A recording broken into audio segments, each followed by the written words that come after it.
Wakorintho wa kwanza 11 mstari wa 23. Nataka tujifunze kwa undani kidogo, tuelewe ushirika wa meza ya Bwana. Kwa nini ni kitu cha muhimu na cha thamani. Jana nilikufundisha agano la damu, nikakuonesha nini ambacho damu ya Yesu inaweza kufanya, na nikasisitiza nikasema hauhitaji kuwa mchungaji kushiriki damu, kushiriki meza ya Bwana. Hauhitaji kuwa apostle, hauhitaji kuwa askofu. Vivyo hivyo ulivyo unaweza ukashiriki meza ya Bwana, wewe na nyumba yako, wewe na mume wako, wewe na mke wako, kulingana na ufunuo ambao Roho wa Mungu anawapa kwa wakati. Kwa hiyo ni anytime anywhere. Nilimsikia mtumishi wa Mungu mmoja, nafikiri TD Jakes, akasema yeye nyumbani kwake kila siku anashiriki meza ya Bwana. And it's okay. Sawa. Kwa sababu damu ya Yesu kila siku inafanya kazi. Haina likizo. Haina expiring date. It's okay. Ufunuo aliupata yeye. Na kama unazaa matunda na unafanya kazi ni sawa. Na kuna wakati niliwapa ushuhuda wa mama mmoja aliyekuwa na mtoto kipofu, amezunguka hospitalini, amezunguka kwenye maombi na mtoto haoni. Siku moja akakutana na neno la Mungu ambalo tutalisoma leo, ikisema kwamba waliposhiriki meza ya Bwana wakafunguliwa macho.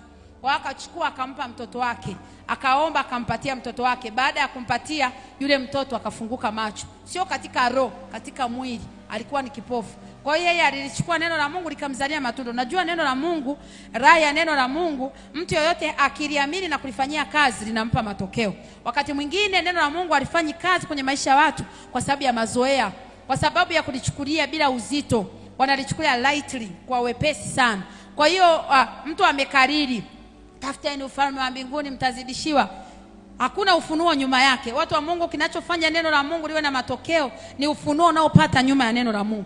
Kama neno la Mungu umelipata na hakuna ufunuo wowote, halitakuzalia matokeo yoyote. So yule mama alipata ufunuo, akampa mtoto wake, akamshirikisha ile meza ya Bwana. Macho yake ya kimwili, sio ya kiroho, yakafunguka. Ule upofu aliokuwa nao siku zote akafunguliwa, akaona.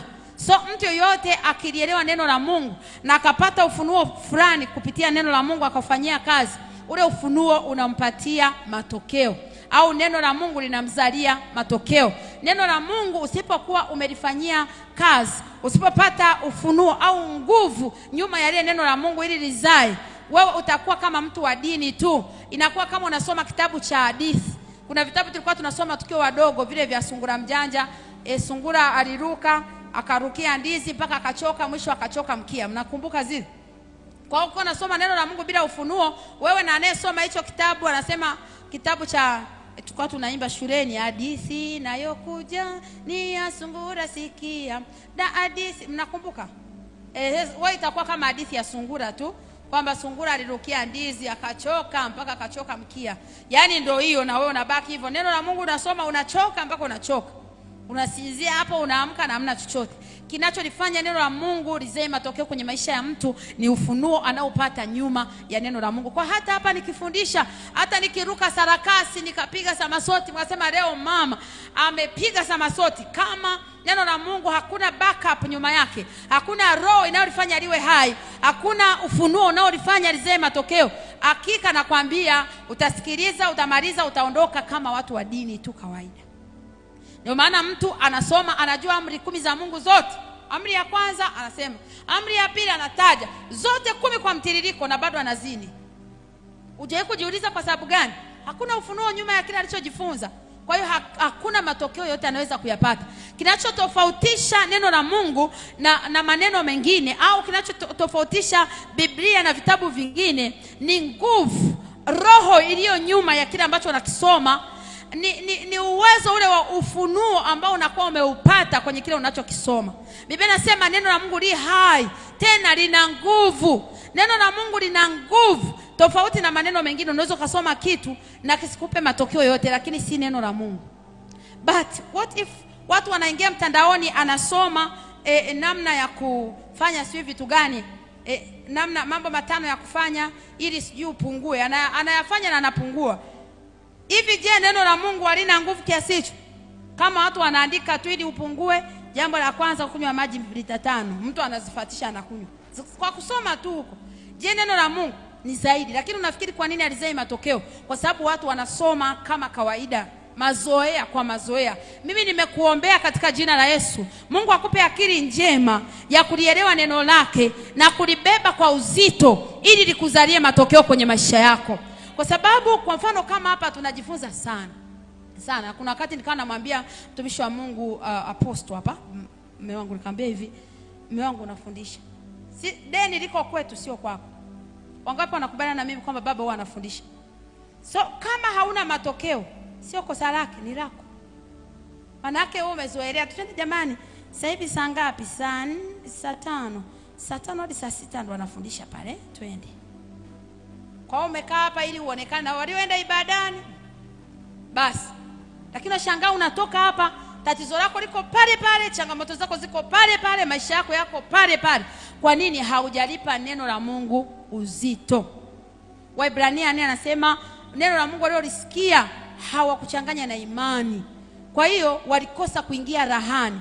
Kwa mtu wa Mungu, Waebrania 13 nafikiri, kama uchanganyi neno la Mungu na imani, kama uchanganyi neno la Mungu, Biblia inasema imani chanzo chake ni kusikia hoja kwa neno la Kristo. Kama umekaa tu unasikiliza, unamaliza pale tu ili yaishe, unaondoka, neno la Mungu halitakuzalia matokeo. Na kama halitakuzalia matokeo, hautaingia rahani. Ili uone raha kwenye maisha yako kwa sababu ya neno la Mungu, lazima neno la Mungu ulifanyie kazi. Ni zaidi ya ile kwamba kuchanganya na imani. Kuna mambo mengi yanayofanya neno la Mungu lizae matokeo. Tutajifunza wakati mwingine. Ila tu na kukumbusha, kataa mazoea. Maana watu wengi kama leo wanaenda kanisani wanasubiri waambiwe hivi. Hatua ya kwanza, hatua ya usaliti. Yesu asalitiwa. Basi Yesu alikuwa amekaa mlimani na wanafunzi wake, akaja Yuda akambusu. Hatua ya pili, hatua ya Petro kukata sikio. Kwa hiyo wamekariri hatua, ziko ngapi huko? Hatua ya tatu, Yesu apelekwa kwa Pontio Pilato. Yesu alipofika kwa Pontio Pilato, akasomewa mashtaka. Hatua ya 4, hatua ya kumleta Baraba nje na Yesu. Wakimaliza pale, wanaenda hatua sio mpaka ya ngapi? Hatua ya kusurubiwa. Yesu asurubiwa. Walimpiga mijeledi, wakampiga. Tutulie dakika 2 tukumbuke. Wakitoka hapo wanaenda kunywa pombe. Mambo haya hayapendezi. Si ndivyo watu wa Mungu? Yaani mtu anakuwa emotional kweli, yani akitoka pale Yesu asurubiwa. Anasubiria Jumapili Yesu afufuka. Yuko zake kwenye klabu anakunywa pombe. Mwingine anaishi na mke wa mtu huko, mwingine anaishi na mume wa mtu. Sio shida zao. Ila ibadani nafikiri sio mzuri. Ndio maana watu maisha yao hayana matokeo, kwa sababu neno la Mungu wanalichukulia lightly.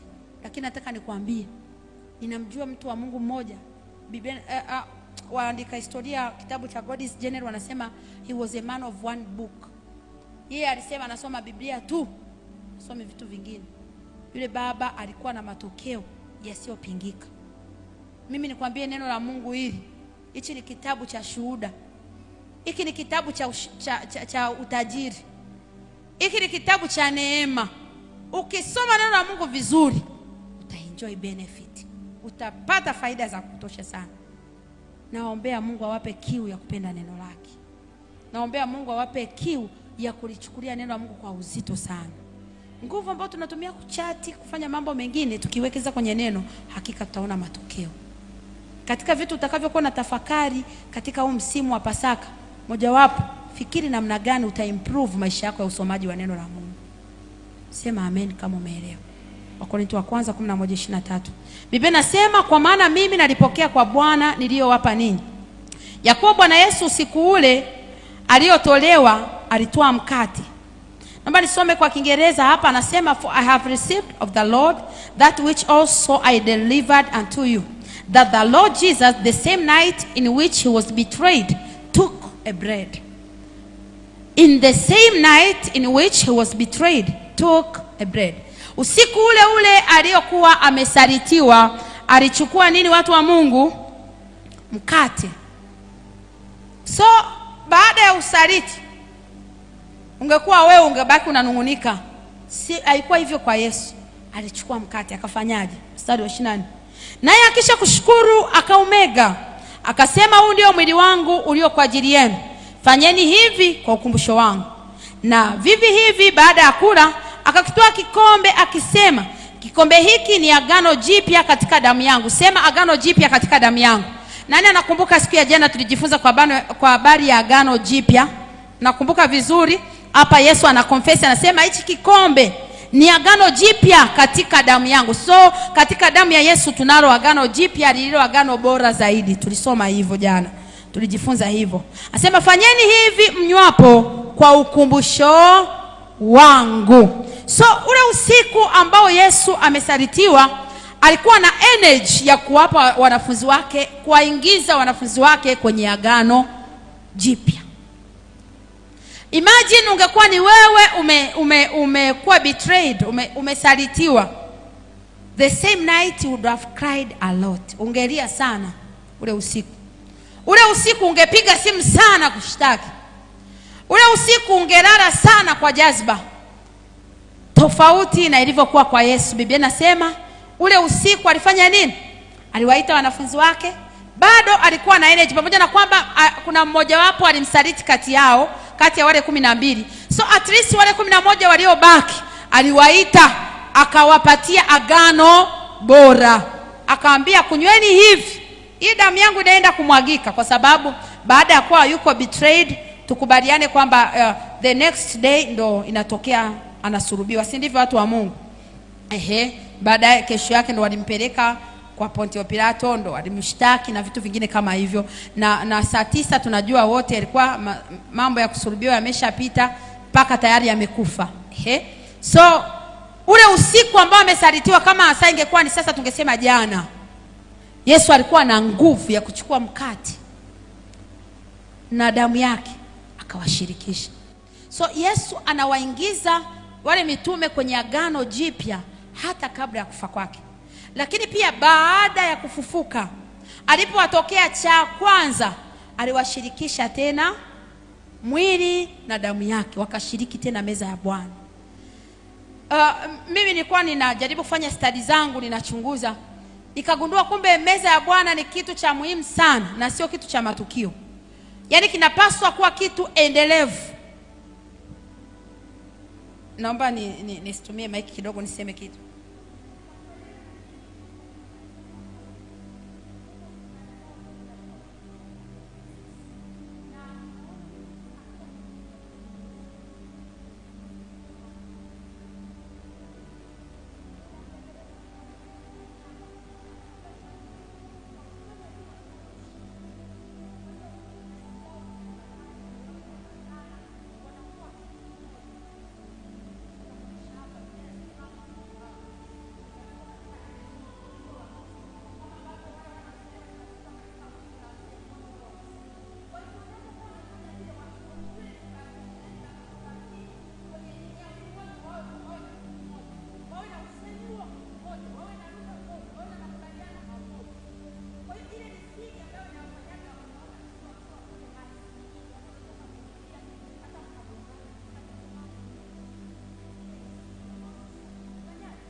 Lakini kwa sababu Mungu ametufunulia, yaliyofunuliwa ni ya kwetu katika jina la Yesu. Simenielewa vizuri nilichokuwa nakiongea, na naamini watu wa media mmenitendea kwa ukarimu. Si ndivyo Pastor Loveness? Asante. So katika yule usiku aliosalitiwa, manake kabla hajaenda kusurubiwa, akawashirikisha meza ya Bwana.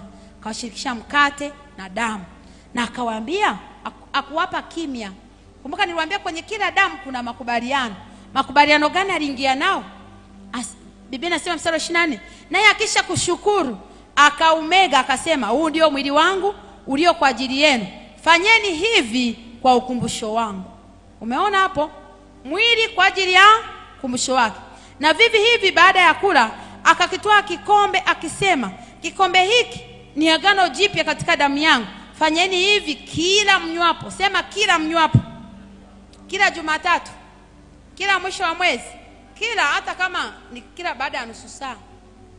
Fanyeni hivi kwa ukumbusho wangu. So ili jambo ni jambo serious sana. Yesu katikati ya kusalitiwa, katikati ya kuumizwa, katikati ya kutendewa vibaya, bado alikumbuka kitu ambacho tunasema hizi tunaziita oh God. essential. Na essential na nani essential? Bado anakumbuka essential thing. Yaani kitu cha lazima chenye umaana. Anakumbuka kwamba mimi nimeumia, nimefanywa vibaya na Yuda, it's okay, lakini lazima maisha huku yaendelee. Lazima niwaingiza watu kwenye agano. Na anapofufuka nitakusomea hapa mbele, bado anawafanyisha vile. Kwa ushirika wa meza ya Bwana kwetu sisi sio swala la hisia. It's not an emotional thing kwamba ninajisikia hisia za kunywa meza ya Bwana. Very essential. Kitu cha lazima. Ni lazima kwa muamini iwe hivyo.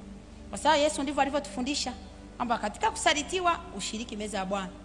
Umeachwa, meza ya Bwana. Wamekutendea vibaya, meza ya Bwana. Nani neno anachokiongea hapa? So ni jambo la lazima, sio la hisia kwamba leo ninasikia yani kama vile nishiriki. Hakuna kujisikia, ni hivyo. Kwetu sisi ni maisha. Ndio maana mtu akija kanisani afa akasema mimi sijaomba, sijajitakasa, sijafanya fanyaje, tunamshangaa. Kwa sababu kazi moja hapo ya damu ya Yesu ni kutakasa watu. Jana nilizungumza kama mnakumbuka, kusamehe na kuondoa dhambi. Sasa kinachotakiwa kusamehe na kuondoa dhambi unakikataa. Una changamoto gani? Hiyo ni kukosa taarifa sahihi na kutokulijua neno la Mungu. Neno la Mungu kitabu cha Mathayo 22:29 nasema mwapotea kwa kutokujua maandiko na uwezo wa Mungu. Kwa hiyo watu wengi wanapotea kwa kutokujua maandiko na uwezo wa Mungu na kushika mambo ya kidini. Kama ulikuwa una dhambi, si ulikuwa unajua kuna meza ya Bwana, ulitakiwa ujitakase mapema. Si ndivyo watu wa Mungu? Sasa nataka tuangalie kitu hapa cha muhimu ambacho siku ya leo tutawekeza nguvu hapo. Kumbuka ni ushirika wa meza ya Bwana ndio theme yetu inayotuongoza siku ya leo. Ushirika wa meza ya Bwana. Tusome pamoja kitabu kile cha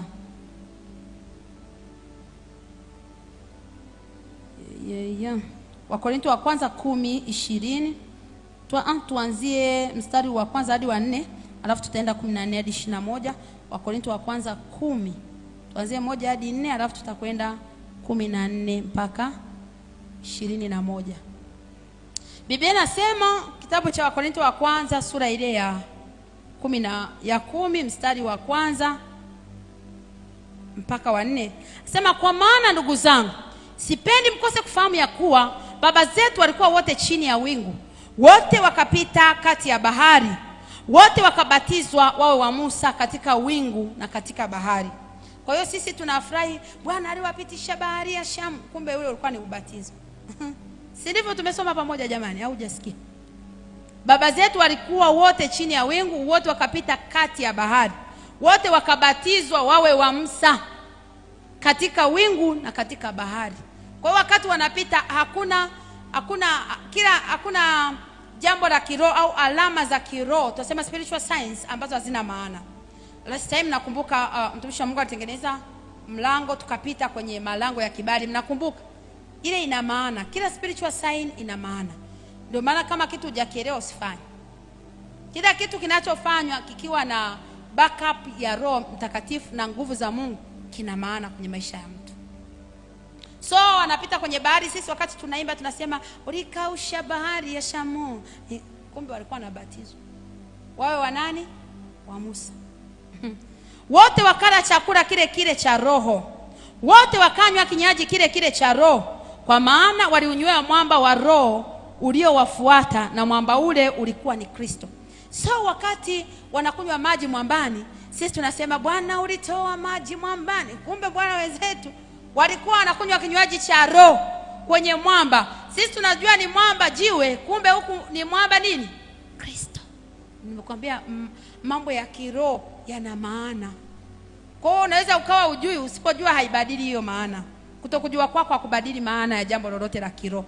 So unaweza kuona mtu anafanya kitu fulani, anaomba huko anakimbia, wewe uelewi, na wewe ukafuatisha unakimbia. Kumbe yeye labda kule kukimbia kwake kuna tafsiri fulani.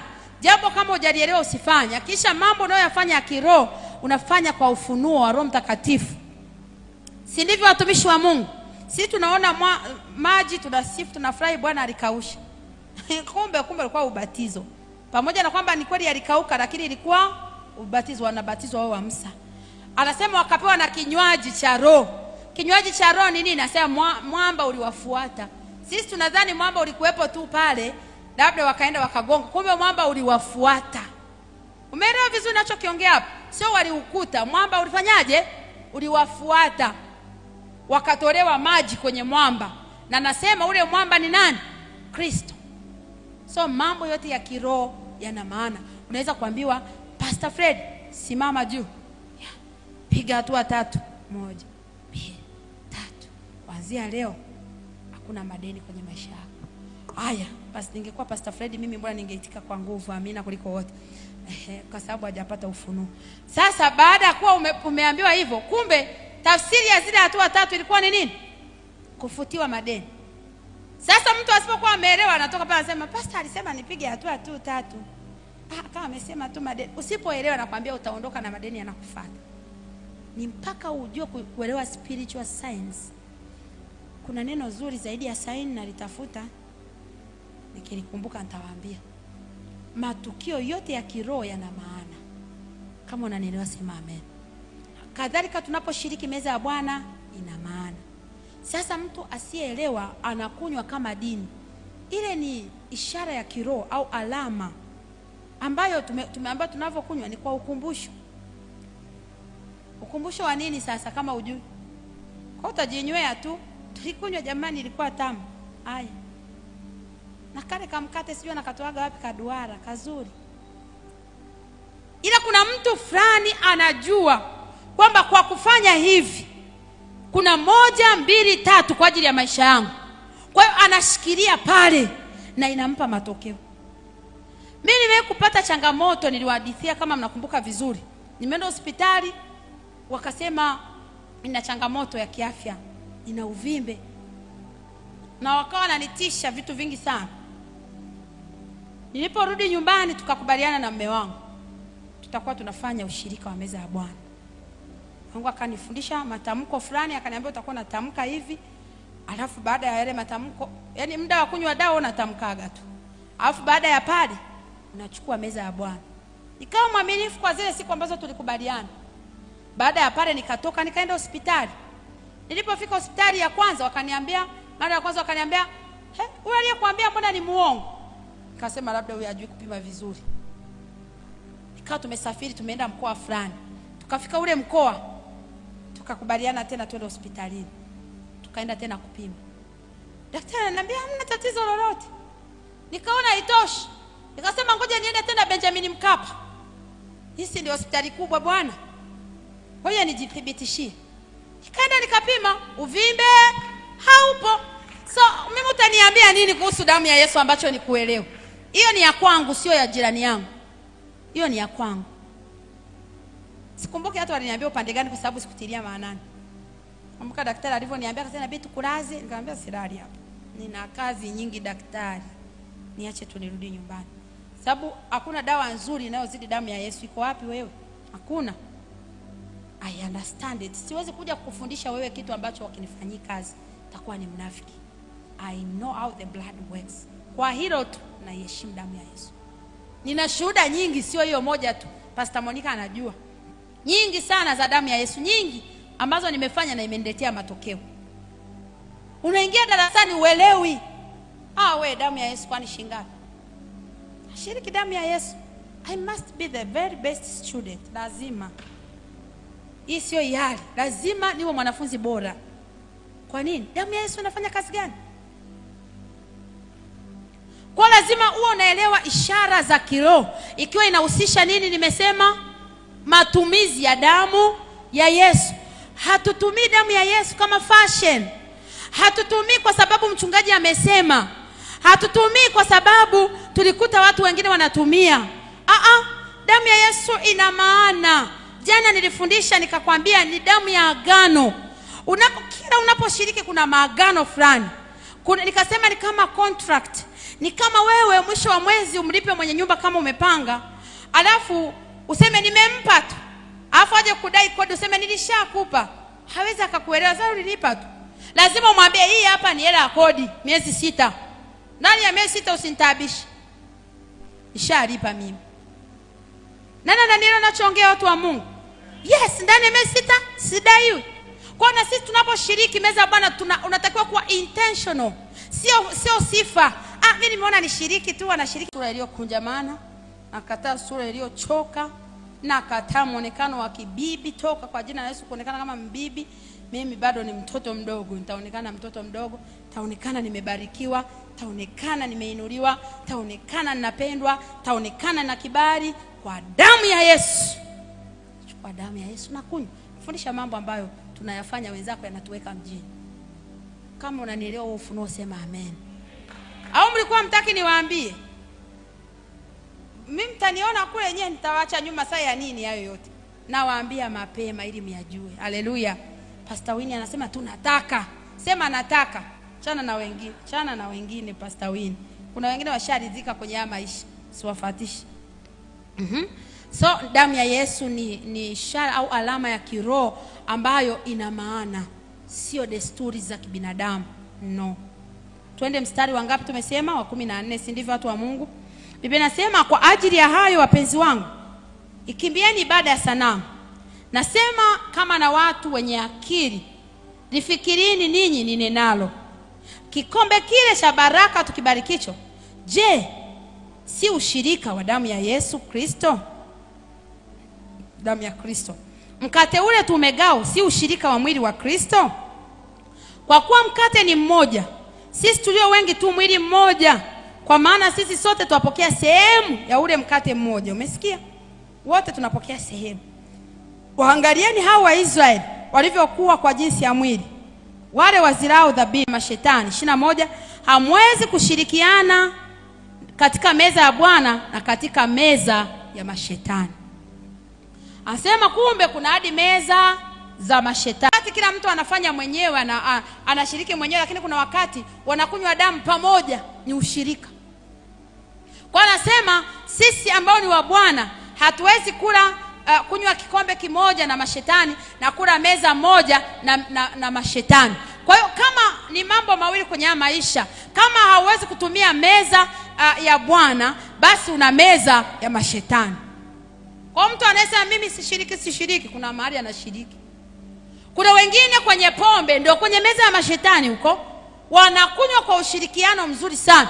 Wangapi wanakubaliana na mimi hakuna watu wenye ushirikiano kama walevi? Yaani walevi wako tayari hawakununulii pombe, hawakupatii pesa mkononi ya ada ya mtoto wako, lakini unywe pombe hata kama ni ya milioni kwa raha zako. Ile ni meza sasa yenye akili, ni meza ya mashetani. Kwa nini hiyo pesa mnaonunulia bia msinilipie ada ya mtoto wangu? Kwa nini msinilipie kodi? Kwa mlevi anaweza kuondoka hana hata senti na akarudi amelewa chakari. Na ukajiuliza, mbona huyu hana hela? Ametoa wapi? Aiteri wana ushirika kwenye meza yao. Kwa neno la Mungu linasema sisi hatuwezi kushiriki meza ya Bwana na meza ya mashetani kwa wakati mmoja. Kwa tunatakiwa kuchagua tuko upande gani. Na nimsikie mtu mmoja jioni ya leo, uko upande wa gani wewe? Tamka kwa sauti nikusikie. Tunaweza tukawa tumekaa nao hapa, kumbe nao wana meza zao nyingine na hatujui. Kwa hiyo sisi tuko upande wa meza ya Bwana. Kwa hiyo nimekuambia hakuna mtu neutral kwenye maisha.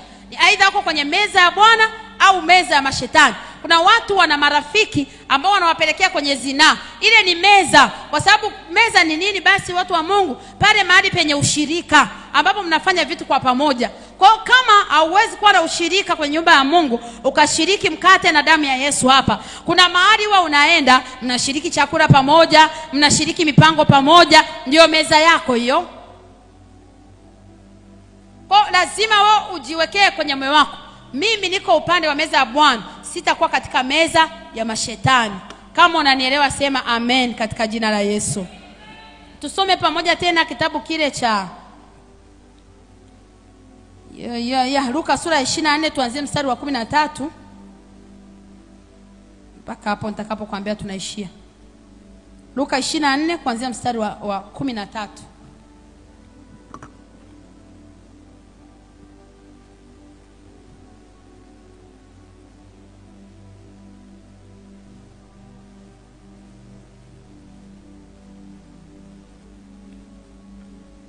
Umefika hapo mtu wa Mungu? Nimesema Luka ngapi? Luka 24 kuanzia mstari wa 13. Alright.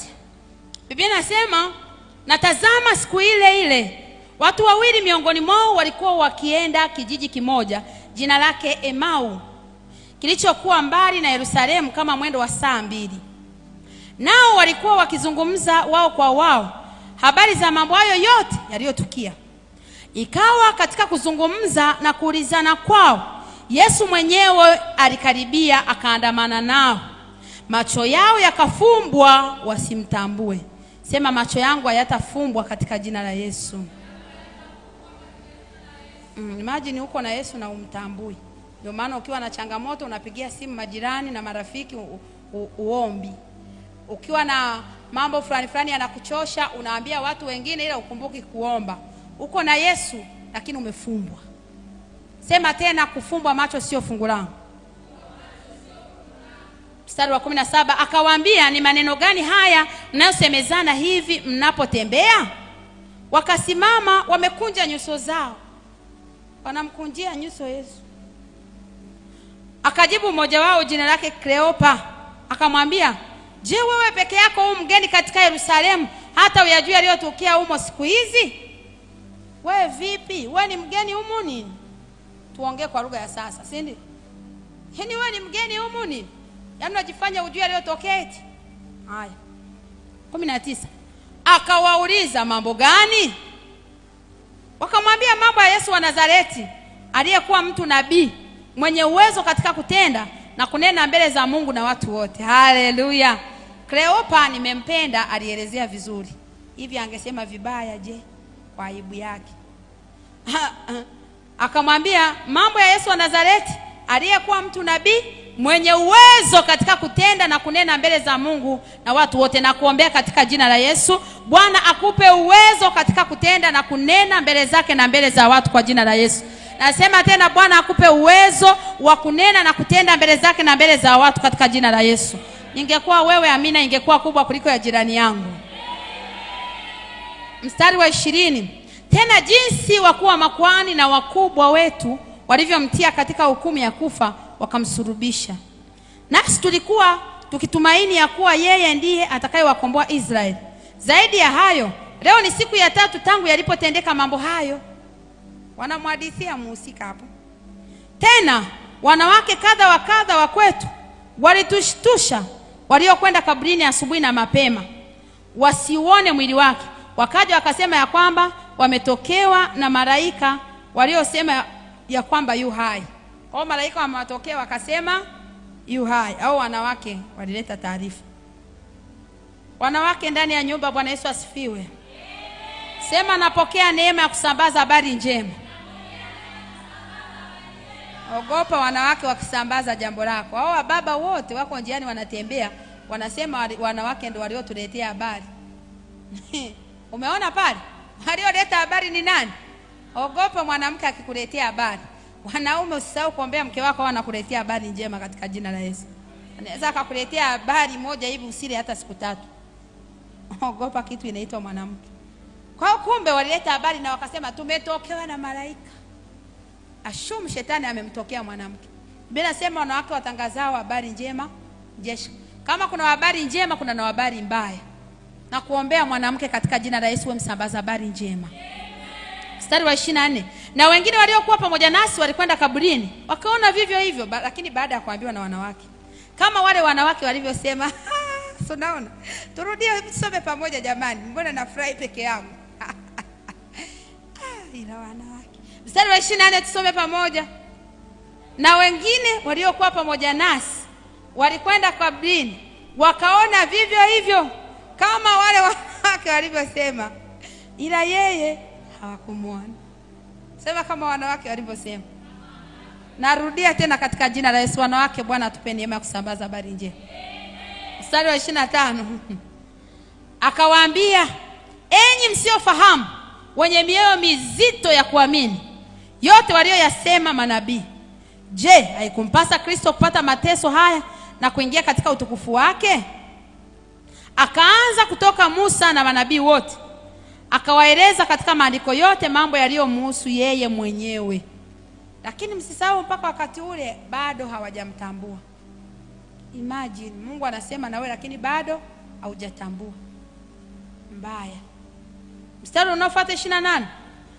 Wakakaribia kile kijiji walichokuwa wakienda, naye alifanya kama anataka kuendelea mbele. Wakamshawishi wakisema, kaa pamoja nasi kwa kuwa kumekuchwa na mchana unakwisha. Akaingia ndani kukaa nao.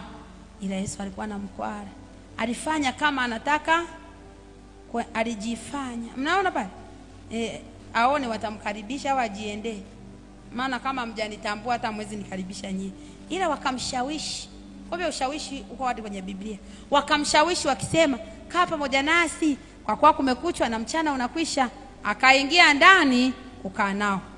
Ikawa alipokuwa ameketi nao chakulani, alitoa mkate akaubariki, akaumega, akawapa.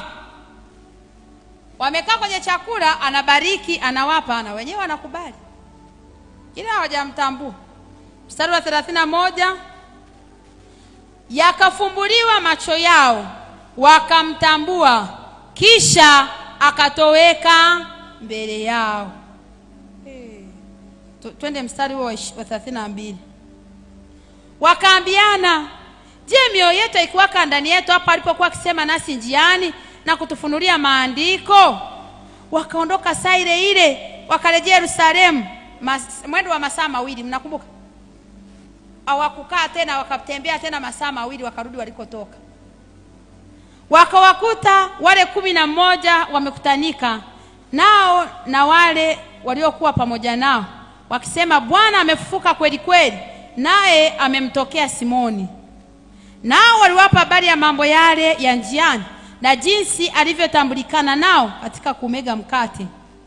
Na walipokuwa katika kusema habari hiyo, yeye mwenyewe alisimama katikati yao, akawaambia, amani iwe kwenu. Wakashtuka, wakaogopa sana, wakidhani ya kwamba wanaona roho, yani mzimu. Akawaambia, mbona mnafadhaika, na kwa nini mnaona shaka mioyoni mwenu? Tazameni mikono yangu na miguu yangu, kwa kuwa ni mimi mwenyewe. Nishikenisheni muone, kwa kuwa roho haina mwili na mifupa kama mnavyoniona mimi kuwa nayo. Na baada ya kusema hayo, aliwaonesha mikono yake na miguu yake. Basi walipokuwa wajaamini kwa furaha, huku akistaajabu, aliwaambia, mna chakula chochote hapa? Wakampa kipande cha samaki wa kuokwa. Akakitoa akala mbele yao. Kisha akawaambia, hayo ndiyo maneno yangu niliyowaambia nilipokuwa nikali pamoja nanyi, ya kwamba ni lazima yatimizwe yote yaliyoandikwa katika Torati ya Musa na katika manabii na Zaburi. Ndipo akawafunulia akili zao wapate kuelewa na maandiko. Haleluya. Baada ya mambo yote akaona hawa akili zao zina changamoto, acha niwafunulie akili wao wanaelewa maandiko. Wangekuwa wanaelewa maandiko wasingesema habari za yule mtu alikufa, habari za umbea. Maana pale walikuwa wanaongea kama umbea, kumbe ni mambo halisi. So mtu anaweza kuwa anaongea neno la Mungu kama story tu, kumbe ni mambo halisi. Sasa mstari wa 31, turudi hapo watu wa Mungu tusome. Biblia inasemaje? Yakafumbuliwa macho yao, wakamtambua, kisha akatoweka mbele yao. Baada ya kuwa amemega mkate akawapa, macho yao yakafanya nini? Yakafunguliwa. So watu wa Mungu, kila tunaposhiriki meza ya Bwana, macho yetu yanatakiwa kufanya nini? Kufumbuliwa. Macho yako yanatakiwa yafumbuke uone fursa. Macho yako yafunguke uone mtu sahihi kwa ajili ya maisha yako. Si ndivyo watu wa Mungu? Yes. Unaweza kuwa umekaa unaomba, nimeshaomba siku 7 kavu, nikaongeza tena 4, sio sifa. Macho yafunguke uone. Macho yafunguke uone kusudi lako. So kuna mambo mengine kwa sababu ya kukosa ufahamu tuna engage mambo mengi, lakini kumbe kulikuwa na njia nyepesi ya meza ya Bwana. Bwana, fungua macho yangu niwe nikisoma naona majibu. Haleluya. So walipopewa mkate, macho yao kafunguka. Lakini kitu kimoja kinanisikitisha, Biblia inasema akatoweka mbele yao. Na kuombea katika jina la Yesu, macho yako yakifumbuka ukamwona Bwana, asitoweke kwako katika jina la Yesu. Ni vibaya wanasema Waswahili, unakumbuka blanketi wakati kumekucha. Yaani wakati unagundua kwamba hivi pale yale mafundisho kanisani ndio Mungu alikuwa anasema na mimi, semina imeisha. Ndio imeisha. Shukuru tena siku hizi kuna YouTube, utaingia uangalie labda. Sasa kulikuwa kuna kitu cha maana. Watu wengine Mungu anawatokea kupitia watumishi wake kama hivi. Unaitwa tu hata katika hali ya kucheka cheka, Suzi. Kwa hiyo utakapokuwa umefungua ile mradi wako ule hivi na mama. Bado naendelea kumsii Bwana. Kumbe Bwana amesha kujibu. Macho yako hajafumbuka. Mimi niwaambieni kuna njia nyepesi ambazo Mungu anazitumia kusema na sisi, lakini kwa sababu ya upofu wetu huwa hatujui. Ndio maana mimi personally kwenye maisha yangu niko makini sana na mambo ambayo mtumishi wa Mungu anasema. Yaani kwa sababu kama ambavyo unaona Yesu aliwatokea yuko nao na wajui, kuna namna ambazo Mungu anatutokea kwenye maisha yetu nyingi na hatujafumbuliwa macho, hatujui. Alafu kitu kile ambacho Mungu alishakujibu unaingia kukiombea. Kinakutaabisha kwenye moyo, kinakutaabisha. Mungu anaweza akasema na wewe, Pastor Monica, yule kijana sio. Yaani kabisa tunaongea tu kwa mfano yeye kutumia message, Pastor hamna kitu. Nani anapenda kusema hamna kitu? Hamna kitu hapa. Sasa nilimwomba Bwana nikiwa siku ya mwisho ya maombi ndo akaja. Safari njema siku ya mwisho ya maombi. Tusiingilie. Kumbe Bwana alisema na wewe. Nakumbuka siku moja nimekaa naomba. Niko kanisani. Naomba. Na kusema ukweli mbele za Mungu, sitaki kusema uongo, nilikuwa naombea mahusiano. Nimekaa naomba Mungu kwa sababu nimemkubalia mtu, sawa? Na yule mtu ameniambia tusimwambie baba. Na mimi nikasikia hilo pepo sina tena, lishaondoka kwa jina la Yesu, na nawaombea na nyinyi msiwe nalo. Sasa ameniambia unajua, unajua shetani na watoto wake na yeye hata kama wamo kanisani. Utaki kusema kwa sababu hapa ni mwanzo, tunatengeneza msingi hakuna mtu anayetangaza akianza kujenga msingi. Subiri kwanza tuweke sawa, alafu sisi tutaenda kumwambia. Kama ina make sense sieti. Ungeukia jirani yako mwambie ni kama ina maana hivi. Ukiangalia kwa haraka hivi.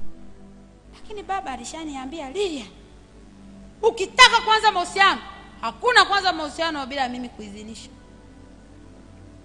Sijui yule alinidanganyaje bwana. Ndio maana nyoka kumbe alimdanganya hivi. Shetani ni mbaya sana. Tokea wakati ule sitakagi tena mtu anicontradict kwenye mambo niliyoambiwa na kiongozi wangu wa kiroho. Sitakagi tena. Macho yangu yalifumbuliwa toka pale. Sasa kuna kitu kikawa kinanikwaza kwenye yale mahusiano. Yule mtu wa Mungu yeye akiwa anakuhitaji, yani kama amekumisi tuseme, sijui kusali kwa mbali na mimi mbali, anatuma message hata 50. Anapiga video call, anapiga audio call, anapiga normal call, anapiga vyote. Yaani kama uko mbali na simu, kama umeweka sauti utakereka, hata kama kwenye maombi utaacha utukapokea na kuambia. Ila wewe ukimkaa ukamkumbuka, tujawasiliana leo toka juzi, nimsalimie Bwana Yesu asifiwe, unaendeleaje? Watu wa Mungu kimya. Siku ngana kuja nakwambia wewe, niko kwenye maombi, kuna mambo ninaomba kwa Bwana. Unamuuliza mambo gani? Hata tuombe wote. Unajibiwa sasa. Kola. Nikawaza mimi pastorili, mbona maisha sio nayo nataka?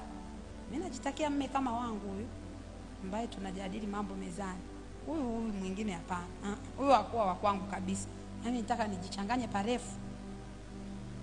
Sika naona inanikwaza, lakini moyoni mwangu nishasema mimi sitaingia mahusiano mara nyingi, sitaki. Kwa hiyo ninajiuliza nitoke nibaki. Umeona? Nikaamua niombe. Nikasema Mungu, mimi nimeshakosea. Kwa hiyo ilikuwa kweli, nikamwambia Mungu mimi nimekosea.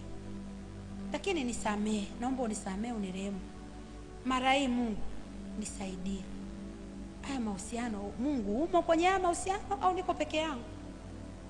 Nijue kama nifumbuliwe macho, nijue niko mwenyewe au upo, nijue. Kwa hiyo nikawa naomba. Nimekaa naomba, nimegeukia ukutani. Kwa nimegeukia ukuta kama upande hivi. sio madhabahuni hivi, sikuwa madhabahuni, kwa pembeni, kwa nimegeukia hivi. Nikasikia sauti Lilian, kageuka nikamkuta baba. Unamsikiaga Mungu? Akiwa kuna sura ameweka, unamjua Bishop Dickson wanajua. Ameniwekea sura hivi. Unamsikiaga Mungu? Sasa ndio baba. Kama unamsikiaga Mungu, hayo mahusiano kuanzia leo hayapo. Chini mweleka. Watu wa Mungu, nilipoinuka pale, nilichukua simu yangu, niliandika waraka wa Hamani. Asante kwa muda ambao nimekufahamu. Mungu akubariki. Najua wewe ni mtu mzuri, ni mtumishi wa Mungu. Mungu ana watu wazuri kwa ajili yako, ila sio mimi. I was not meant for you. Mungu atakupa mke mzuri. Mungu akubariki na ninakutakia maisha mema. Mimi Lilian. Toka kwa jina la Yesu pote. Mungu akanifumbua macho. Kwa njia gani, watu wa Mungu? Kupitia mtumishi wake. Sikuwa na ufunuo wa meza ya Bwana sasa hivi. Lakini Mungu ana njia moja, si tunaelewa wote. Hii ni njia moja wapo kati ya njia nyingi. Kwa mimi nilikuwa naomba Mungu niambie nipo haya mahusiano umo. Nikampendeza kwa njia hii. Nikaomba, lakini Mungu ni rehemu. Mimi nilikuwa kichwa maji, sababu baba alisema marufuku kuingia. Kwa hiyo yale mambo yanakaa naumia. Kwa nini huaga anajibu short? Mimi watu wanajibu short sitaki. Mimi nataka unijibu vizuri. Nikikusalimia Bwana asifiwe, uitikie amen, uniulize naendeleaje. Nikikujibu naendelea vizuri, uniulize na za huko. Sasa huyu mbona sio hivyo? Sio. Mimi nataka mtu kama mume wangu ambaye kila wakati akikutana na mimi ananikumbatia. Tukiachana nikaenda sebleni, akitoka chumbani kuja sebleni ananikumbatia tena. Nilikuwa nataka wa hivyo. Mungu anajua tunachokitaji na anaweza kukupatia, na kwambia. Ni Mungu tu akufumbue macho ujue kitu sahihi kwa ajili yako. Nataka mume kama wa kwangu ambaye kila sana nitumia message, yani hata leo hivi kabla sijaja hapa amenitumia message, mke wangu nimekumisi sana, mke wangu nakupenda sana. Message kama ngapi hivi mfululizo hivi, nasoma natolea meno tu hivi. Nilikuwa nataka wa hivyo. Sasa huyu mbona sio? Ananichanganya tu. Kila siku namuuliza Bwana nipo sahihi, nimepotea. Jehova nitokee, niambie, baba niambie. Mungu tu sijui alinionea huruma. Sasa niliona nachoka. Yani kafika mahali hata akipiga anasema ile simu sitalipokea mimi. Macho yangu yakafunguliwa. Sikuwa nina ufunuo wa meza ya Bwana saa hiyo, lakini walau Mungu alitumia mtumishi wake kunifungua macho yangu na kuniambia yanipasayo. Hallelujah. So Mungu ana njia nyingi of course, lakini njia mojawapo ni ya meza ya Bwana. Na mimi namuombea mtu katika jina la Yesu. Jioni ya leo tutakapokuwa tunashiriki meza ya Bwana, Bwana ayafumbue macho yako katika jina la Yesu. Bwana akupe kuelewa. Unajua Bwana kufumbua macho yako ni anaweza kukupa uwezo wa kuelewa sauti yake haraka. Kama Bwana anafumbua macho, anaweza kufungua na masikio yako pia. Anaweza kufungua akili zako. Tumeona hapa akawafumbua macho, lakini walipokwenda akawatokea mara ya pili akawafunulia akili zao. Ninakuombea kwa jina la Yesu, Bwana ayafungue macho yako, ayafungue masikio yako na kufunulia akili zako kwa jina la Yesu aliye hai. Yes. So ndicho ambacho kinatokea mtu anaposhiriki meza ya Bwana. Inawezekana matokeo usiaone hapa hivi ukiwa hapa, lakini ukafika pale nje, unataka kupanda bajaji, roho Mungu anakuambia usipande, nenda kapande daladala. Kumbe hiyo bajaji ungefika tu pale ungebinuka. Kuna mambo mengi ambayo Mungu anatuepusha nayo katika kujua, katika kufunguliwa macho yetu, katika kufunguliwa masikio kusikia sauti yake. Nikwambieni hakuna maisha magumu kama muamini anayetembea akiwa kipofu rohoni, kama muamini ambaye ni kiziwi rohoni, na kama muamini aliyefungwa akili zake. Ndio maana Yesu anawashirikisha mkate na damu yake, wanafunguliwa macho. Alafu anakutana nao tena, anachokifanya anafungua tena akili. Kwa nini? Unaweza kuwa ni muamini alafu hujafunguliwa akili. Biblia inasema aliwafunguliwa elewe maandiko, kwa sababu walichokuwa wanaongea alishawaambia, na alikuja hapa akasema hivi, jamani ni kama nilivyowaambia, mambo yale yalipaswa kutokea. So alipowaambia sijui walisahau, sijui walipuuzia. Kwa hiyo ikabidi wafungue akili zao kwanza. Akajua kuna shida. Kwa meza ya Bwana walioshiriki haikuishia kuwafumbua macho, ilipelekea Mungu kuwafungua tena na nini? Akili zao. Na mimi nakuombea tena kwa mara nyingine,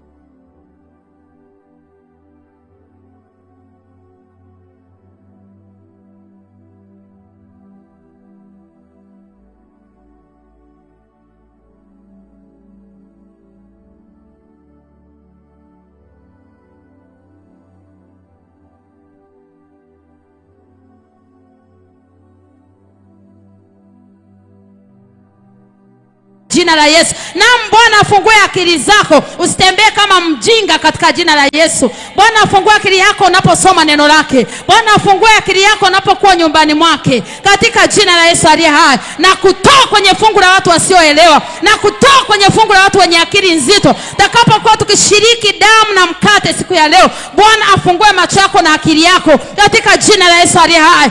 Sema napokea katika jina la Yesu.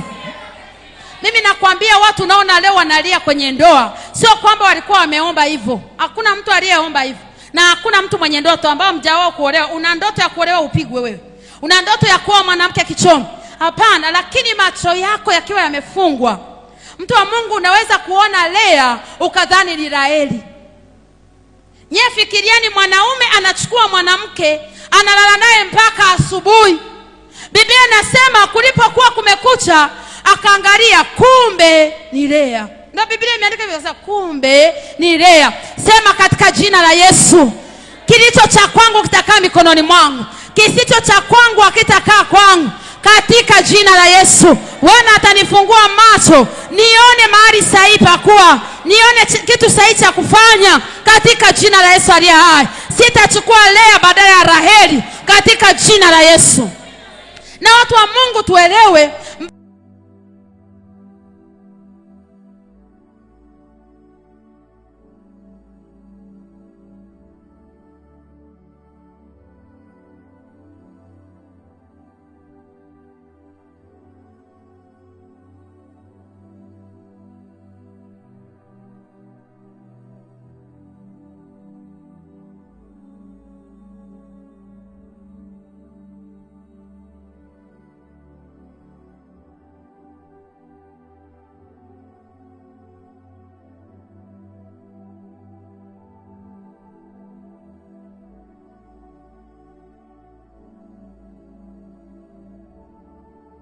kuja kama kizuri lakini kina uchungu ndani yake, na kitenga na wewe kwa jina la Yesu. Chochote kitakachokuja kama baraka lakini kimebeba machozi, Bwana akiweke mbali na wewe kwa jina la Yesu aliye hai. Utakapokuwa ukishiriki meza ya Bwana siku ya leo, Bwana akupe akili ya kuona vyema katika jina la Yesu, akili ya kufanya maamuzi sahihi katika jina la Yesu, akili ya kupiga hatua sahihi katika jina la Yesu, na kutoa kwenye njia ya makosa kwa jina la Yesu, na kutenga na njia ya makosa kwa jina la Yesu. Nasema utapita njia ya kujikwaa kwa jina la Yesu aliye hai. Sema imekuwa katika jina la Yesu. Naweza ukaketi katika jina la Yesu. Nimepata hasira moyoni mwangu. Nikawa kumbe unaweza kuwa unatembea mahali unajiona uko vizuri, lakini uko na Mungu na ujui. Hata unafikia kwenye maamuzi mazuri, alafu ule muujiza wako unatoweka. Wakati umerealize kwamba mahusiano nilionayo sio sahihi, umeshavalisha mtu pete, unaenda wapi? Inabidi uoe. Hatutakuelewa ukija kutuletea maneno. Mbona kama vile huyu dada sio aina ya mwanamke nayetaka? Sio. Lakini tumeshatangaza uchumba tayari na tarehe harusi tayari. Kwa hiyo inabidi uepuke aibu. Ufanyaje? Kubali. Utafanyaje? Sema sio fungu langu wewe ambako single. Bwana akupe mtu mzuri. Sio kama umeshawekeza kwenye biashara, umeagiza mpaka mzigo, lakini baadaye Roho wa Mungu anasema, ndugu wewe viatu uliambiwa na nani uuze? Wewe sio wa viatu, wewe ni wanafaka. Bwana, nimeshaagiza viatu. Nakuombea tena usifanye maamuzi yasiyo sahihi katika jina la Yesu. Amwezi mkaelewa gharama. Mimi katika huduma na utumishi wangu kuna kitu nimekigundua. Za ndoa, za familia hivyo, kwa sababu ni eneo moja hapo ambalo Mungu ametupatia. Watu wa Mungu, watu wana stress. Last time ananipigia simu dada, ananiambia, "Pastor, nimeenda kanisani. Nimeenda ibadani, nimetoka ibadani narudi nyumbani kwangu. Nimekuta mume wangu hayupo." Kumbe mume wangu ameangalia online kule ibadani nako sali, ameona ibada inaishirizia. Kwa hiyo akaamua amsindikize huyo mwanamke, alikuwa ameleta mwanamke ndani. Kwa alivyoona pale ibada tunamalizia, akatoka na yule mwanamke. Nikamwambia, "Wewe umejuaje? Maana na wanawake nao kuna saa waga wanajitungia." Akasema, "Ameniambia mwenyewe." Amekwambia mwenyewe? Mlianzia wapi hata akakwambia? Ameniambia ni wewe hauna lolote. Nilikuwa nimekaa na mwanamke wa ndoto zangu wakati uko kanisani. Akasema, "Pastor, hivi ninavyoongea na wewe sijala. Sijani. Ananyonya njia inaniuma, mtoto akinyonya nasikia uchungu, naumia, sijui nafanyaje. Na mimi pastor sijasoma, nimeishia darasa 7. Akalia, labda ningekuwa nimesoma ningekuwa na mshahara wangu. Nikamwambia machozi ya ndoa mpendwa anapata wote waliosoma na wasiosoma. Kama Bwana hajakufungua macho kujua mtu nani wa kuambatana naye, haijalishi umesoma. Hata ungekuwa umesoma mpaka vyeti vingine unalalia kichwani, vingine viko uvunguni, vingine miguuni. Bwana asipolinda nyumba. Kama Bwana hajakufungua macho ukaambatana na mtu sahihi, ni aidha uambatane na baraka yako au uambatane na machozi. Basi maana Biblia inasema baraka ya Bwana haichanganyi huzuni, na kama una baraka ya Bwana huzuni haiepukiki. Mahali pasipo na baraka ya Bwana huzuni ni lazima. Ndoa isiyo na baraka ya Bwana huzuni lazima. Biashara isiyo na baraka ya Bwana huzuni lazima. Ni either kuna baraka ya Bwana au kuna huzuni. Nothing less. Kama mnakumbuka jana niliwaambia agano la damu, kazi mojawapo ni kutuunganisha na baraka. Ndio maana unaposhiriki meza ya Bwana usisahau kumwambia Bwana, kwa kushiriki ili agano ninakumbusha kwa habari ya baraka zangu. Nibarikie mahusiano mazuri, nibarikie watu wazuri, nibarikie kazi nzuri, nibarikie biashara nzuri. Baraka ya Bwana haichanganyi huzuni nayo. Usinywe tu tukanywe tu pale kanisani leo kwa wakati pana ibada nzuri sana ya meza ya Bwana. Ikawaje? Tukashiriki. Basi. Lazima na demand. Ni unakumbushia ule mkataba, aisee bosi ulisema kuna malipo haya, kuna malipo haya, kuna haya. Fanya mpango. Bwana naona napauka hapa na mimi na mshahara wangu. Tendee vizuri. Nana nanielewa ninachokiongea leo. Yesu yule dada akalia kweli, nikamwambia ngoja nikutumie kiasi upate chakula kwanza. Ule upate nguvu za kunyonyesha. Jambo la pili, unaweza kufanya kazi gani? Kwa sababu kitu kimoja wapo ambacho mtoto wa shetani mmoja atatumia kukunyanyasa ni kukosa thamani yoyote. Hakuna mtu anayetawazie 10,000 hayupo. Kiona mtu anakudharau, maana yake hajakuona una thamani. Pandisha thamani yako. Njia moja hapa kupandisha thamani yako, kaa kwenye uwepo wa Mungu. Omba sio ukiwa na shida. Nasubiri mpigwe ndo muombe. Muachwe ndio muombe, vibaya hivyo. Biblia inasema Mithali 32:6, kila mtu Zaburi 32:6, kila mtu mtaua akuombe wakati unapopatikana. Yakija maji makuu hayatamgarikisha. Hatuhitaji matatizo ndio tuombe. Hatuhitaji shida ndio tuombe. Kuomba kwetu ni maisha. Tunaomba tukiwa navyo, tukiwa hatuna, mambo yakienda vyote. No matter what, prayer is constant. Pai iko pale pale. Wakamwambia ujifunze kuomba sio kwa sababu mume wako amekucheat. Pray kwa sababu maombi ni ushirika kati yako na Mungu. Wakati wa hali ngumu, ushirika wako na Mungu ndio utamfanya Mungu apay attention kwenye mambo yako akutokee. Na Biblia inasema hata maji makuu yakija hata kugarikisha. Yatakuja lakini hata kugarikisha. Ukiona unagarikishwa kuna mahali ukuomba wakati ulipokuwa unapatikana. Na nikamwambia cha pili, sasa tafutaga kitu ufanye ambacho hata ukiwa na 2,000 yako ni yako. Kwa sababu umeshaolewa na Nabali. Na wengine wameolewa na mwanaume anamprovidea, no problem. Elewa aina ya mume. Kama ukumsikia Bwana macho yako ya kufunguliwa, umeshapata Nabali, ufanyeje? Abigaili destiny yake ni ikulu, yuko na Nabali pumbavu. Lakini destiny yake ilikuwa ni wapi? Ikulu. Daudi anakutana na Abigaili. Neno pekee leo niongea, sema ibarikiwe hekima yako, ibarikiwe busara yako. Aliongea kwenye maneno mengi, aliongea Abigaili. Alichoona Daudi ni busara. Sema na ibarikiwe busara yako. Mungu amekutumia wewe nisimwage damu. Nahitaji mwanamke kama wewe. Bila sema Nabali alipokufa, pale pale akusubiri hata msiba uishi. Akatuma watu, nileteeni. Hii ngoma inatakiwa ikae ikulu. Mtu mwenye destiny ya ikulu yuko na Nabali. Amefungwa macho.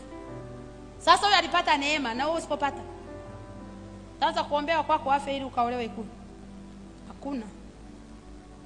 Utapambana na Nabali wako, mifungo utakuja kulala kanisani. Lala mapema. Bwana nalala hapa sio kwa sababu nina shida. Mimi Mungu ninakupendaga tu. Sisubiri mume wangu anifukuze nyumbani nikimbie kulala kanisani. Kwangu haya ni maisha. Nimeongea vizuri watu wa Mungu, mmenielewa? Na Bwana wafungue macho mwe mnaelewa haya mambo ninayoyafundisha katika jina la Yesu. So changamoto ni nyingi kule nje. Inawezekana kwa sababu wengine ya umri wenu hamjaona mengi. Lakini kwa kadri unavyokuwa utaendelea kugundua mambo ni mengi na yanachosha. Kwa unaposhiriki meza ya Bwana, shiriki kwa akili ukiwaza mbele. Kitabu cha Kutoka sura ya 12 itakuwa naishia hapo siku ya leo. Anzia mstari wa 11. Nikuoneshe kitu kizuri hapo. Kutoka 12 tuanze mstari ule wa 11. Biblia inasema tena mtamla hivi. Hapa baada ya kuwa amewaambia wachinje ndama hivyo kwa ajili ya Pasaka, kwa ajili ya kupaka damu kwenye milango. Utasoma mwenyewe sura nzima. Anasema tena mtamla hivi, mtakuwa mmefungwa viuno vyenu, mmevaa viatu vyenu miguuni na fimbo zenu mikononi mwenu, nanyi mtamla kwa haraka, ni Pasaka ya Bwana. Mstari wa 12. Maana nitapita kati ya nchi ya Misri usiku huo, nami nitawapiga wazaliwa wa kwanza wote katika nchi ya Misri, wa mwanadamu na wa mnyama, nami nitafanya hukumu juu ya miungu yote ya Misri. Mimi ndimi Bwana. Mstari wa 13. Na ile damu itakuwa ishara kwenu katika zile nyumba mtakazo kuamo, nami nitakapoiona ile damu nitapita juu yenu, lisiwapate pigo lolote litakalo waharibu nitakapopiga nchi ya Misri. Mnakumbuka tulijifunza jana mstari wa 14.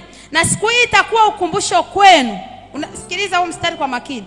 Na siku hii itakuwa ukumbusho kwenu, nanyi mtafanya iwe sikukuu kwa Bwana. Mtaifanya iwe sikukuu katika vizazi vyenu vyote kwa amri ya milele. Mtaifanya iwe sikukuu katika vizazi vyenu vyote. Ndio maana hata sasa tunaelekea kusherehekea hiyo sikukuu. Ni amri, anasema ni amri ya milele. Umeelewa kwa nini tunasherehekea Pasaka?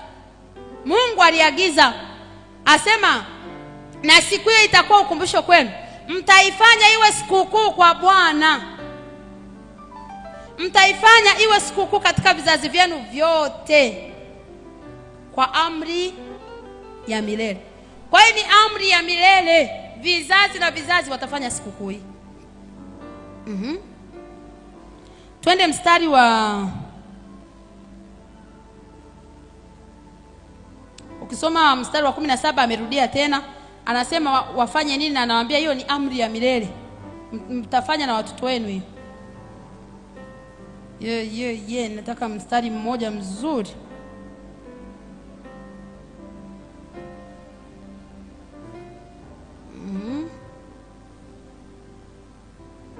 Twende 23.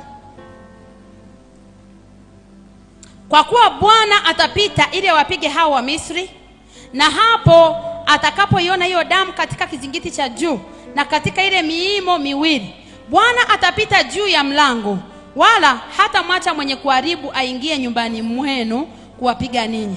Ninakuambia unaposhiriki meza ya Bwana, mwenye kuharibu asiingie nyumbani mwako kwa jina la Yesu. Asiharibu afya yako kwa jina la Yesu. Asiharibu kazi yako kwa jina la Yesu. Asiharibu mipango yako katika jina la Yesu. Sema amen kubwa kwa jina la Yesu aliye hai. Naomba tusome wote mstari wa 24.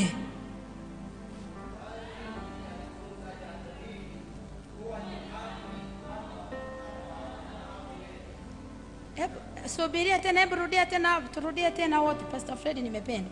Mstari wa 24 turudie. Nanyi mtatunza jambo hili kuwa ni amri kwako na kwa wanao milele. Mstari wa 25.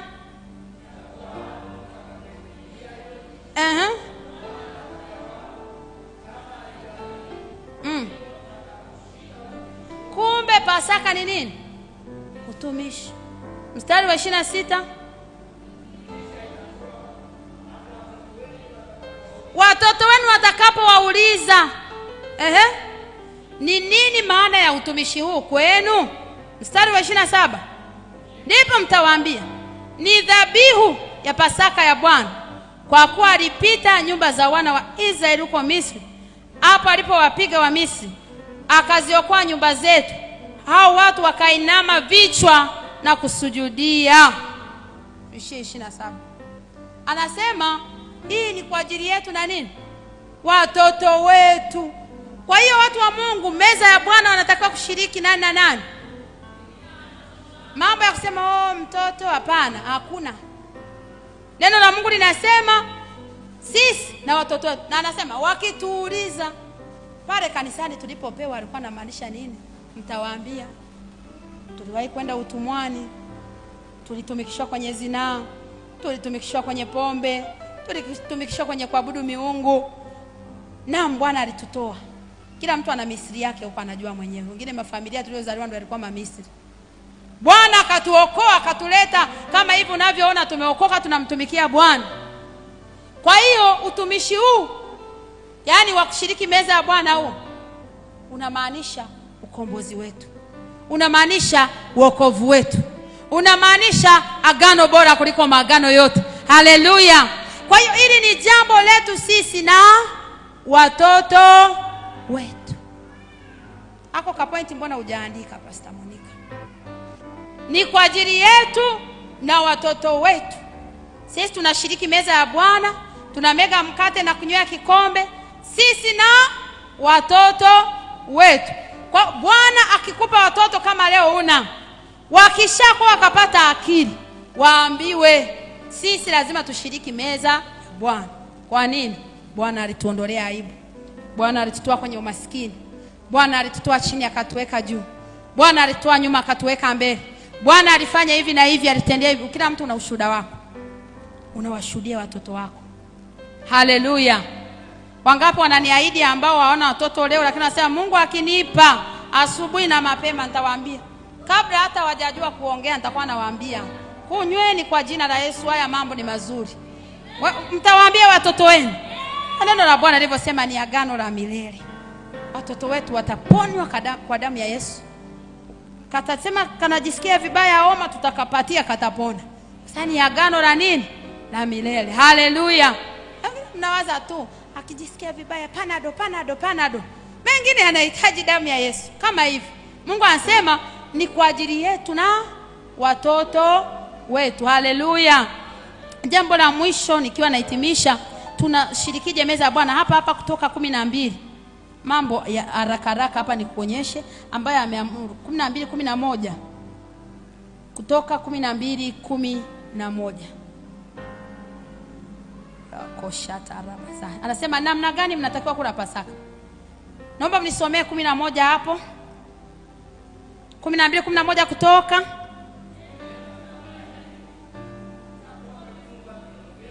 Hapo namba 1, mkiwa mmefungwa viuno vyenu. Kuna utaratibu. Sio vyovyote. Asema mtakula mkiwa mmefungwa nini? Viuno vyenu. Viuno ni mkazo wa nia. Katika kuelekea kwenye shauri la Bwana. Anasema maana yake ninapokuja katika kuelekea kwenye shauri la Bwana, maamuzi yoyote yanayonipelekea mimi kutimiza shauri la Bwana, maana yake shiriki huko. Kama kwamba kuweka nia, mimi sitakosa kwenye nyumba ya Mungu. Mimi sitakuwa maskini. Mimi chochote utakachokuwa nataka kutilia nia. Anasema kwamba unapokuwa na shiriki kama hivi, unakula Pasaka msimu kama huu, unatakiwa kushiriki ukiwa umejifunga. Kwa kumbe huu ni msimu wa kutafakari. Nina nia gani kwa habari ya uchumi wangu? Nina nia gani kwa habari ya familia yangu? Nina nia gani kwa habari ya kesho yangu? Alafu funge viuno vyako. Jikaze. Biblia inasema Elisha akajikaza viuno, akapita mbele ya Ahabu. Kukaza viuno kwenye Biblia maana yake ni kudhamiria, kuamua maamuzi thabiti, serious decision. Kwamba kumbe mtu anapokuwa anasherekea hapo, tuko kwenye na kwa nini tunashiriki meza ya Bwana katika msimu huu? Ni kwa ajili ya kukaza viuno vyetu. Maana yake huu wakati natakuwa nijitafakari. Mimi Pastor Lilian nimeamua kumtumikia Mungu. Ninakaza viuno vya nia yangu. Ninasema nimedhamiria kumtumikia Mungu. I will never turn back. So unashiriki, unajisemesha tu kwa kweli Pasaka tumebarikiwa sana kwa kweli. Na ile semina tumebarikiwa. Tunasherehekea Pasaka ya mtu kwa sababu ya mtu aliyetimiza kusudi na shauri la Bwana. Haleluya. Alitimiza kusudi. Yesu aliona kama nakufa na nife, ila sibadili chochote. Kwa hiyo alijikaza viuno. Wanapiga, amejikaza. Wanamdhihaki, amejikaza. Wanamcheka, amejikaza. Wanatemea mate, amejikaza. Manake ni focus, ameangalia mbele. Nimekaza, nimeamua mimi ni mtumishi wa Mungu, no turning back. Mimi ni mfanya biashara, no turning back. Mimi shauri la Bwana kwenye maisha yangu ni hili na hili na hili, sibadili chochote. Asema mtakuwa mmekaza viuno. Sijui wewe mtu wa Mungu ni kitu gani ambacho umekuwa unajiuliza, nifanye nisifanye, nifanye nisifanye. Biblia inasema msimu wa Pasaka, asema huyu Pasaka mtamla mkiwa mmekaza viuno. So ndani ya hizi siku tunaposhiriki leo, kesho tutarudi hapa kwa ajili ya seminar. Jumapili tutarudi hapa kusherekea kwamba eti Mungu anatuagiza ukaze viuno. Na mimi nakutuma kama mtumishi wa Bwana kwa neno la Bwana, kaza viuno vyako kwa jina la Yesu. Nenda ukakae chini ufikiri vyema, Bwana, ni msimu wangu wa kuoa, na kaza viuno naenda kuoa. Na kaza viuno naingia kwenye huduma. Na kaza viuno naenda kwenye hii biashara. Mambo yako najiuliza nianze nisianze, sasa hivi ni mwisho katika jina la Yesu. Nasema na kuombea Bwana akupe neema ya kukaza viuno vyako kwa jina la Yesu. Asema tutakula Pasaka tukiwa tumefanyaje?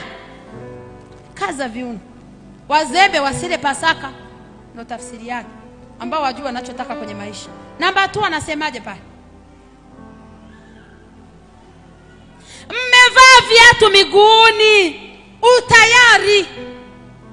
Ndivyo anavyosema Efeso 6. Anasema silaha, anazieleza pale. Sema amen, mmejifunga kweli viunoni. Mmevaa diria kifuani, miguuni utayari. Asema mvae viatu vyenu. Hatuni tukiwa pekupeku. Lolote likitokea sisi mbio.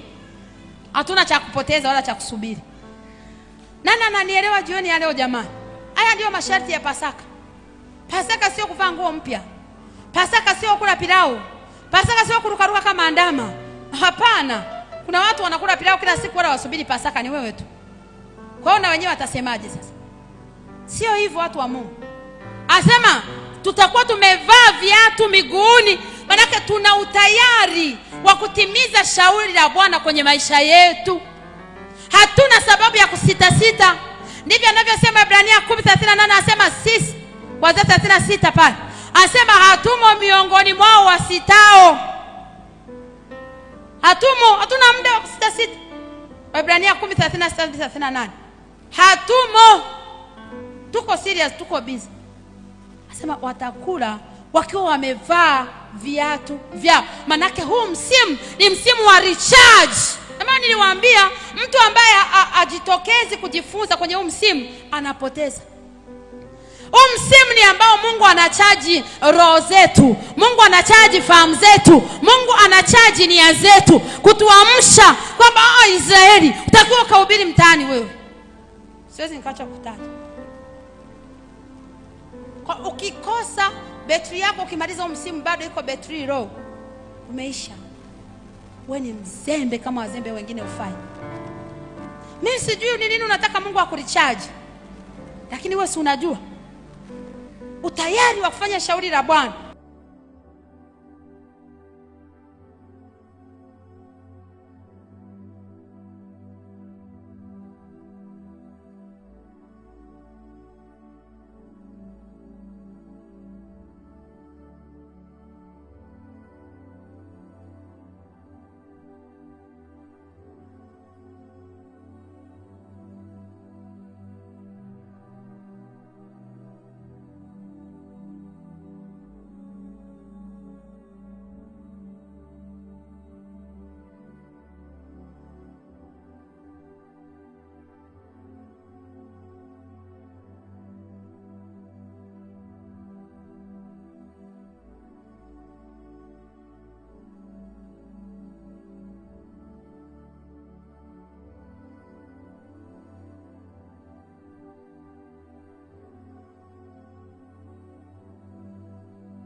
Wakati uliokubalika ni sasa. Nasema Bwana achilie hiyo neema kwenye maisha yako. Ukaanze hiyo biashara, nenda kwenye hiyo huduma, fanya hicho kitu ulichosubirisha katika jina la Yesu, na kuombea neema ya kuchukua hatua. Yes, asema watu wawe na utayari, wamevaa viatu.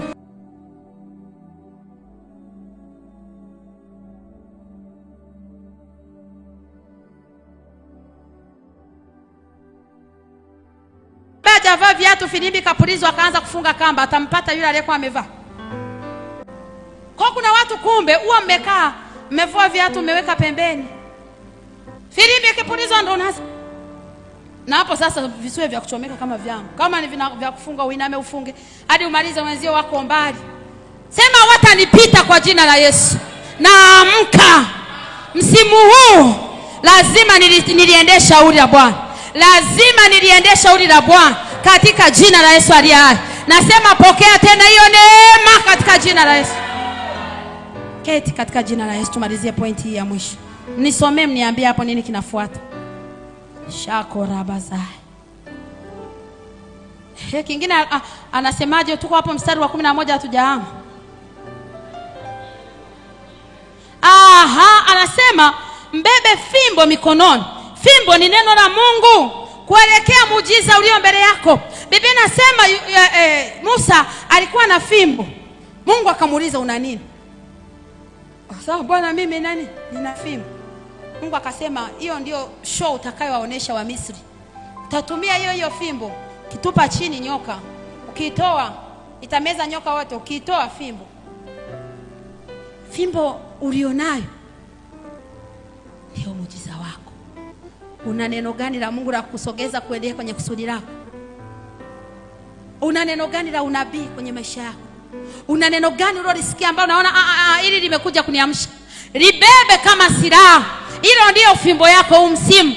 Neno ambalo nimelipokea Bwana ni neno ya kwamba kuna agano tumeingia mimi na wewe. Hili ndio neno linalonipa ujasiri kwamba wewe umeondoa dhambi zangu, kwamba umeniletea baraka, kwamba umenisamehe dhambi, kwamba kitu kingine tuliona nini? Damu inafanyaje watu wa Mungu?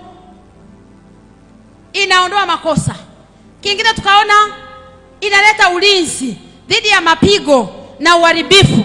Bwana ninalo neno na iendea biashara, hakuna mapigo, hakuna uharibifu. Unayo fimbo mkononi mwako. Jioni ya leo nakuuliza mtu wa Mungu, wewe una nini? Wengine fimbo mlizonazo ni vipawa vyenu. Ndio fimbo yako. Nasema mtakula Pasaka. Namba 1 mko amefanyaje? Mmefunga viuno. Namba 2 vaa viatu. Namba 3 na fimbo mkononi. Hivi kuna mtu anaweza kunipatia hapo kafimbo hapo? Mtu mmoja shapu akimbie. Pastor Suzu wanipe kikoi au yeyote mwenye kikoi au kanga hapa nipatie. Nikuonyeshe. Haleluya.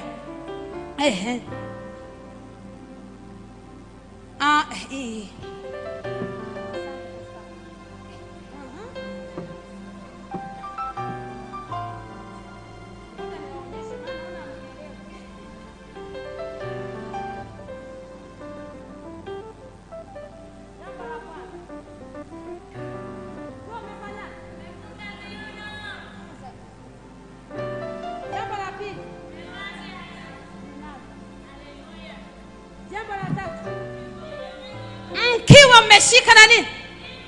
Niko vile vile nilivyokuwa mwanzoni.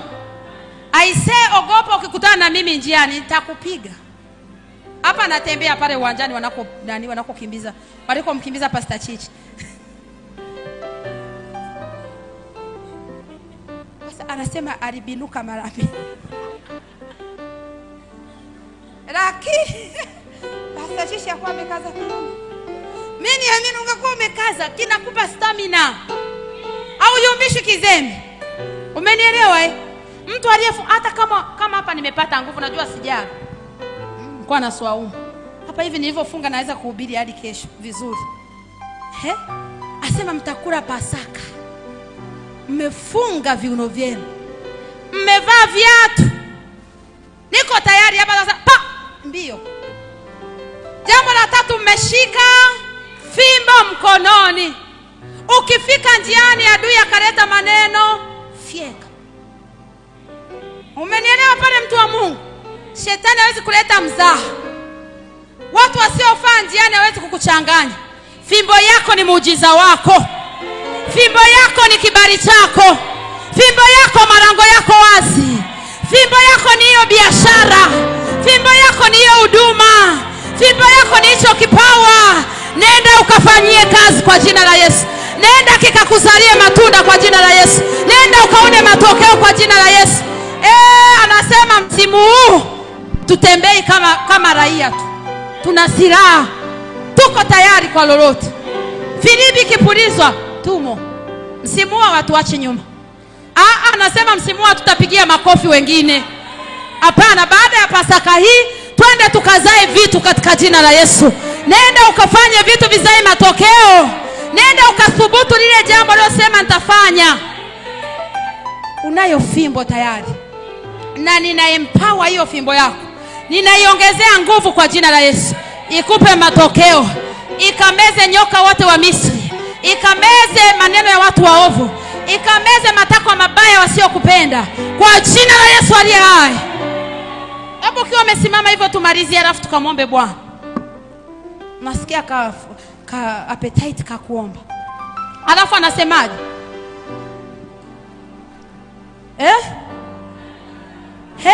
Anasema tutamla.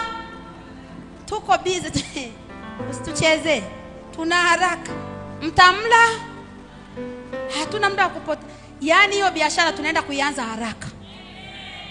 Hiyo kazi tunaipata. Huo mtaji unakuja.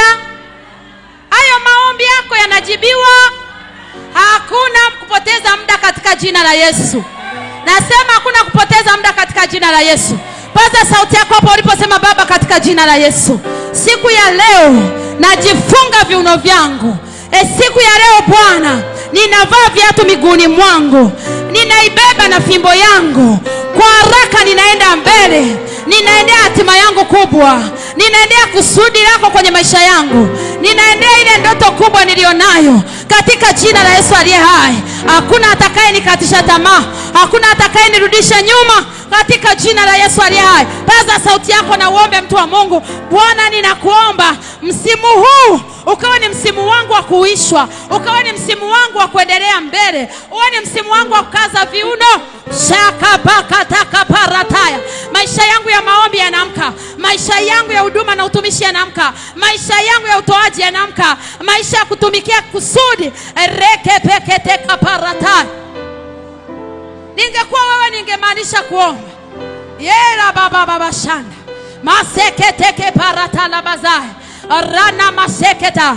Anasema huu msimu tutakula tumefunga. Anasema tutavifunga viuno vyetu. Hakuna kuregea, hakuna kukatishwa tamaa, hakuna kuchoka haraka, hakuna kuishia njiani. Na tutavaa viatu miguuni. Lazima tutimize shauri la Bwana. Lazima tuwe na utayari wa kufanya. Roho Mungu ndicho anachokifanya jioni ya leo. Anatupa nguvu ya kufanya. Anatupa nguvu ya kutenda. Anatupa nguvu ya kuyaendea yale maono. Shakataka parekete. Yando rabashanta rakatai. Erapaka rabasai. Kwa kuwa macho yetu yamefumbuliwa na akili zetu zimepokea uwezo. Erabashanta rabasakatai. Tunayaendea ya mambo. Tunayaendea tutakawilishwa. Tunayaendea. Ningeona watu wanaoomba wakiwa wanakimbilia maono yao. Wakiwa wanakimbilia ndoto zao. Wakiwa wanasema lazima nitimize shauri la Bwana. Lazima nifanye. Nakataa kuchoka. Nakataa kukata tamaa. Nakataa kukatishwa tamaa.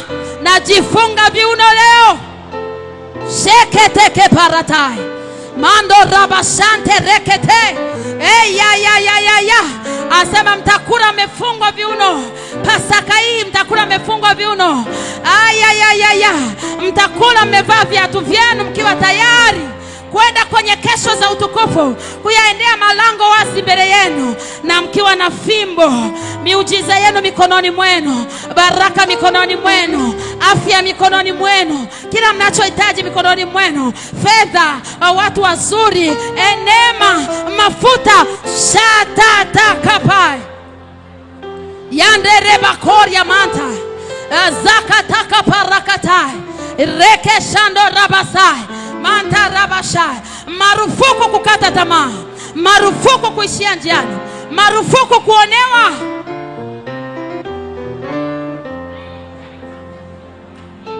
Unakuwa recharged. Unapoomba unakuwa recharged. Unapokea nguvu ya ndani. Nasema hakuna kuzimia, hakuna kuchoka. Ulikuwa unamtumikia Mungu, nasikia kuchoka. Pokea hiyo nguvu, kaza viuno, uendelee mbele. Vaa viatu vyako, hakuna kusimama. Beba na fimbo yako, enda mbele kwenye baraka yako, nenda kwenye next level, nenda kwenye muujiza wako. Anasema na itakuwa ni haraka. Mashaka tarabazai rateketereba shantarabai. Hakuna kucheleweshwa, hakutakuwa na kucheleweshwa, ni haraka. Ndoto zako zinatimia, ni haraka. Maono yatatimia, ni haraka. Huo mtaji utaupata, ni haraka. Watu wazuri wanakuja, asema itakuwa ni haraka.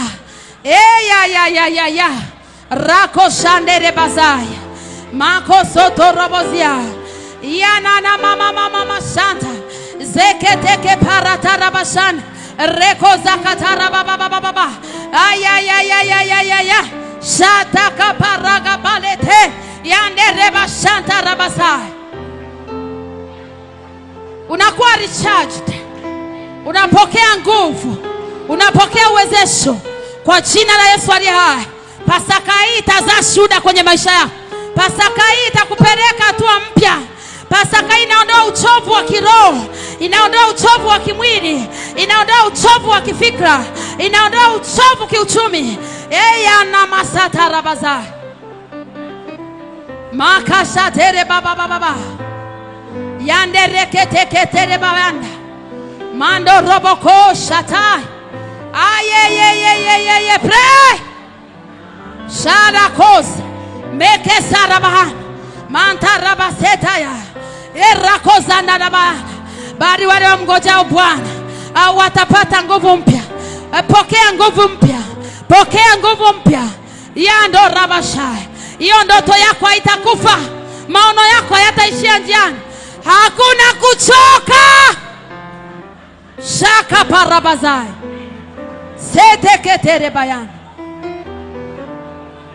Oh my God. Shanda raka parabazia yeko zoto robo shanta rabaza. Tunapoelekea kushiriki meza ya Bwana, nataka uombe tena yale maagano yaliyopo. Mwambie Bwana, ninapoelekea kwenye maono yangu nina agano, siko mikono mitupu, kuna makubaliano. Hakuna maisha ya dhambi ya kunirudisha nyuma. Damu yako inaondoa dhambi, inasamehe na kuondoa. Bakora bashanda mizizi ya dhambi inayonifanya narudi nyuma katika kuomba, inayonifanya hali yangu ya maombi inapoa. Kwa jina la Yesu, I overcome by the blood. Ninashinda kwa damu. Imeandikwa Ufunuo 12:11, nao wakamshinda kwa damu ya mwana kondoo. Unashinda kwa damu. Tangaza ushindi dhidi ya mashambulizi ya adui, ushindi dhidi ya magonjwa, ushindi dhidi ya umaskini, ushindi dhidi ya vita za siri, ushindi dhidi ya vita za wazi. Shakataka pakatai. Bwana akawaambia wana wa Israeli, mtakapokuwa mmepaka hiyo damu, nitakapoleta uharibifu na mapigo, hayatawapata ninyi. Aya makora bashanda rabaya. Kutoka 12:13 na ule mstari wa 23, Mungu anawahakikishia, anasema yakiwapata wengine sio nyie, yatawapata wa Misri, wao na mifugo yao, wao na watoto wao, wao na ng'ombe zao. Tangaza kwa damu ya Yesu, mimi ninahifadhiwa kwa damu ya Yesu, ninaongezewa kasi, ninaelekea kwenye maono yangu yanayokwamisha